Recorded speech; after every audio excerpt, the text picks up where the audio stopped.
পুত্রবধূ বা ঘরের বউকে শাসন করার ক্ষমতাটা কে রাখে? আপনারাই বলুন দেখি।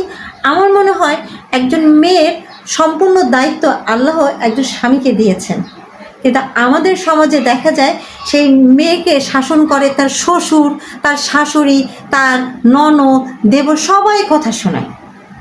আর বোকা বর হা করে তাকায় থাকে।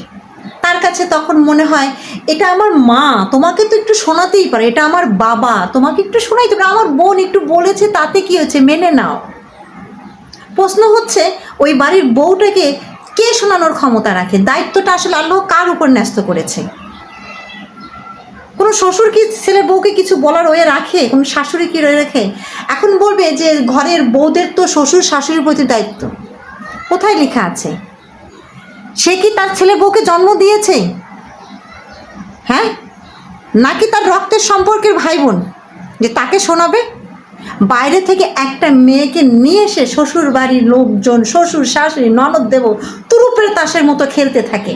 আর ওই যে অধম মেরুদণ্ডহীন পুরুষটা বিয়ে করে নিয়ে এসেছে, সে হাঁ করে তাকায় থাকে আর ঘরে এসে বলবে শোনা যান। কার থাকে? সবার প্রতি প্রশ্নটা থেকে গেল।